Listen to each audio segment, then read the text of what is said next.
Enzim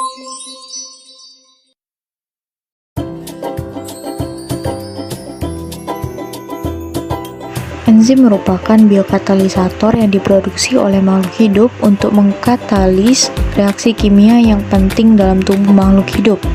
Enzim mempunyai spesifisitas katalik yang tinggi yang ditentukan oleh gugus fungsi pada situs aktifnya. Inhibitor adalah suatu molekul yang dapat menghambat atau bahkan menghentikan kerja enzim sebagai biokatalisator dalam suatu reaksi kimia. Inhibitor enzim dapat memblokir situs pengikatan, mencegah substrat menempel ke situs aktif, dan mengurangi aktivitas katalik enzim.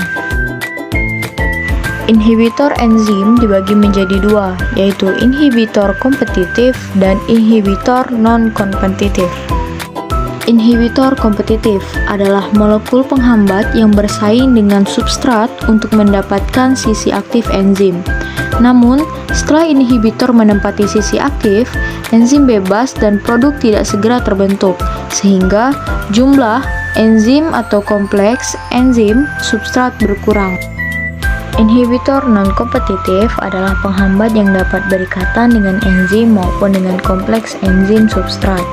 Jika inhibitor menempel pada enzim, maka struktur sisi aktif enzim akan berubah, namun substrat masih bisa menempel pada sisi aktif, tetapi kerja enzim tidak dapat terlaksana lagi.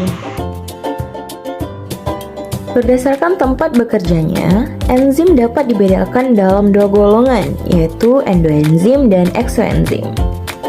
Endoenzim disebut juga enzim intraseluler, dihasilkan di dalam sel, yaitu pada bagian membran sitoplasma dan melakukan metabolisme di dalam sel. Eksoenzim atau enzim ekstraseluler merupakan enzim yang dihasilkan sel, kemudian dikeluarkan melalui dinding sel sehingga terdapat bebas dalam media yang mengelilingi sel dan bereaksi memecah bahan organik tanpa tergantung pada sel yang melepaskannya.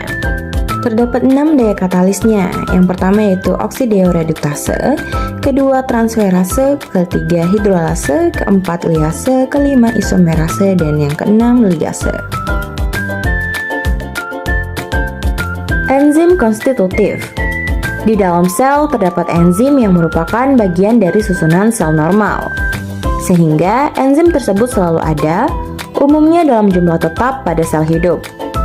Walaupun demikian, ada enzim yang jumlahnya dipengaruhi kadar substratnya, misalnya enzim amilase. Sedangkan enzim-enzim yang berperan dalam proses respirasi jumlahnya tidak dipengaruhi oleh kadar substratnya. Selanjutnya, enzim adaptif. Perubahan lingkungan mikroba dapat menginduksi terbentuknya enzim tertentu. Induksi menyebabkan kecepatan sintetis suatu enzim dapat dirangsang sampai beberapa ribu kali. Enzim adaptif adalah enzim yang pembentukannya dirangsang oleh adanya substrat. Sebagai contoh adalah enzim beta-galactosidase yang dihasilkan oleh bakteri E. coli yang ditumbuhkan di dalam medium mengandung laktosa. Kandungan karbohidrat pada singkong antara 30-60% dan partinya terdiri dari amilosa dan amilopektin.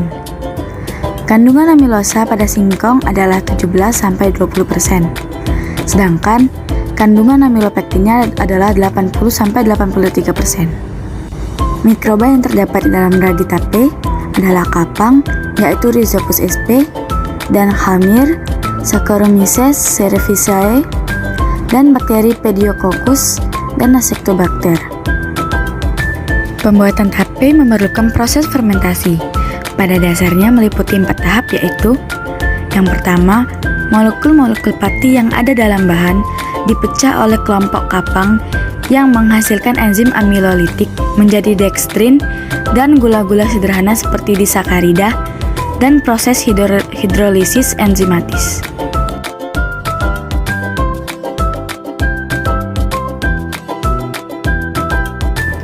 Yang kedua, kemudian khamir akan mengubah sebagian gula sederhana tersebut menjadi alkohol. Pada proses ini, menghasilkan aroma alkoholis pada tape. enzim yang berperan dalam mengubah glukosa menjadi alkohol dan CO2 selama fermentasi yaitu enzim zimase yang dihasilkan oleh khamir Saccharomyces cerevisiae. Selain alkohol, juga terbentuk asam pirufat dan asam laktat. Yang ketiga, selanjutnya fermentasi alkohol lebih lanjut oleh bakteri Pediococcus dan Acetobacter yang dioksidasi menjadi asam-asam organik seperti asam asetat, asam suksinat, dan asam malat. Perubahan asam pirufat menjadi asam laktat dikatalisis oleh bakteri Pediococcus pentaceaus. Pada tahapan yang terakhir, melalui proses oksidasi alkohol, sebagian asam organik akan bereaksi dengan alkohol, membentuk ester yang memberi rasa pada tape. Proses fermentasi juga menghasilkan perubahan tekstur, rasa, aroma, dan membuat bahan pangan lebih mudah dicerna.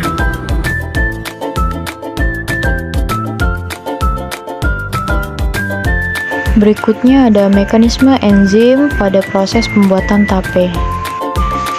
Proses pembuatan tape diawali dengan substrat pati atau amilosa pada singkong sama dengan H2O, mengalami reaksi dengan enzim amilase sehingga menghasilkan produk berupa maltosa.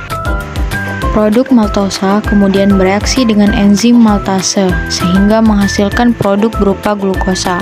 Proses ini disebut dengan proses hidrolisis pati. Produk glukosa kemudian bereaksi dengan enzim aldose, yakni enzim yang bekerja tanpa bantuan oksigen yang dimana nantinya akan menghasilkan produk berupa asam pirufat. Proses ini disebut dengan glikolisis. Produk asam pirufat tersebut kemudian bereaksi dengan bantuan enzim simase yang akan menghasilkan produk akhir berupa etanol, karbon dioksida, dan NADH+ atau ATP. Proses ini disebut dengan transfer elektron.